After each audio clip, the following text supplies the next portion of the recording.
Em vez de exibir as nossas diferenças em público, temos que perceber que somos todos da mesma família. E quando você tem uma disputa familiar, você não sai para resolver na rua. Se fizer isso, todo mundo chamará de grosseiro, não refinado, incivilizado, selvagem. Não, você deve fazer isso em casa. Você deve resolver na sua casa. Você entra no quarto e discute por trás das portas fechadas. Então, quando você vai para as ruas, você apresenta uma frente comum, uma frente unida. E isso é o que precisamos fazer na comunidade, na cidade e no estado. Precisamos parar de exibir as nossas diferenças na frente do homem branco. Colocar o homem branco para fora das nossas reuniões é a primeira atitude a ser tomada. Depois disso, podemos sentar e conversar sobre o trabalho uns com os outros. É isso que temos que fazer. Gostaria de fazer algumas observações a respeito da diferença entre a Revolução Preta e a Revolução do Negro. Ambas são as mesmas?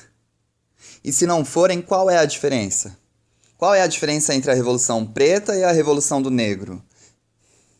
Primeiro, o que é uma revolução? Às vezes eu estou inclinado a acreditar que muitas das nossas pessoas estão usando essa palavra revolução de forma vaga e errônea, sem ter uma análise cuidadosa do que essa palavra realmente significa e quais são as suas características históricas. Quando você estuda a natureza histórica das revoluções, o motivo de uma revolução e os métodos utilizados em uma revolução, você pode mudar as palavras, você pode planejar outro programa, você pode mudar seu objetivo e você pode mudar a sua mente. Olha para a Revolução Americana em 1776. Essa revolução foi para quê? Para a terra. Porque eles queriam terras, independência. Como foi realizada? Derramamento de sangue. Primeiramente, foi baseada na terra, a base da independência. E a única maneira de consegui-la era o derramamento de sangue. A Revolução Francesa, em que se baseava? Os sem terra contra o senhorio. Era para quê? Terra. Como eles conseguiram isso? Derramamento de sangue. Não houve amor perdido, não houve compromisso, não houve negociação. Estou lhe dizendo, você não sabe o que é uma revolução. Porque quando você descobrir o que é, você vai voltar para o beco. Você vai sair do caminho. A Revolução Russa, em que se baseava? Terra. Os sem terra contra o senhorio. Como eles fizeram isso? Derramamento de sangue. Você não tem uma revolução que não envolva derramamento de sangue. E você tem medo de sangrar. Eu disse, você está com medo de sangrar. Quando o homem branco enviou você para a Coreia, você sangrou.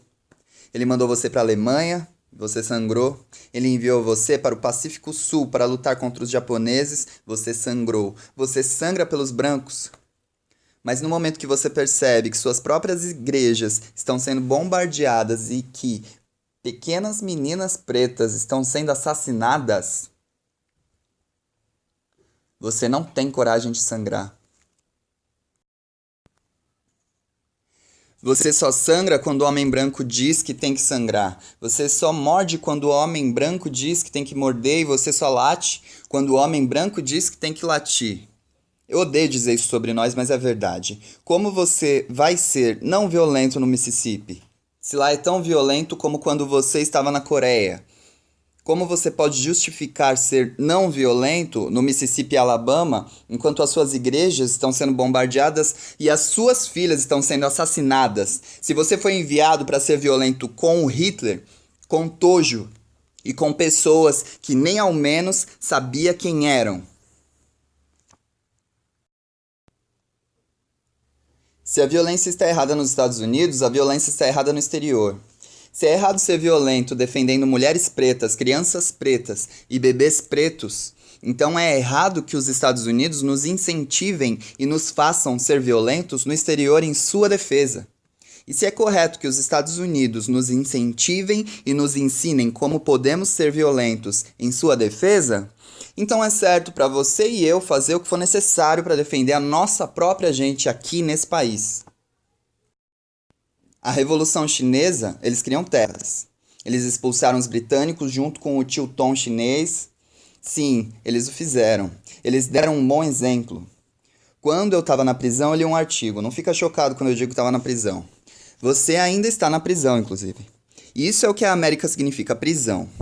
Quando eu estava na prisão, eu li um artigo na revista Life, mostrando uma pequena menina chinesa, com 9 anos de idade.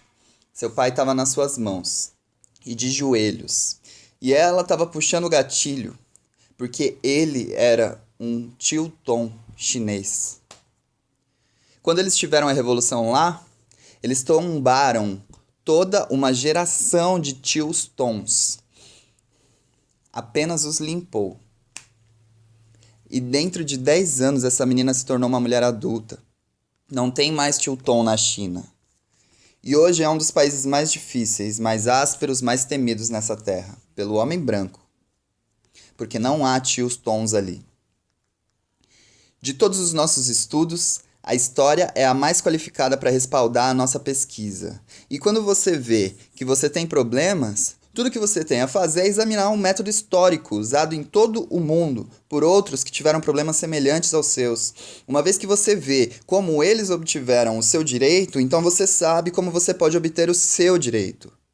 Houve uma revolução preta, aconteceu na África, no Quênia, os Mau Mau. Foram revolucionários.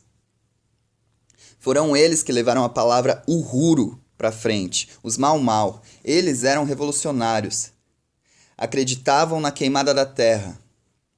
Derrubaram tudo que se meteu em seu caminho. E a sua revolução também estava baseada na terra, no desejo de terras. Na Argélia, na parte norte da África, ocorreu uma revolução. Os argelinos eram revolucionários, queriam terras.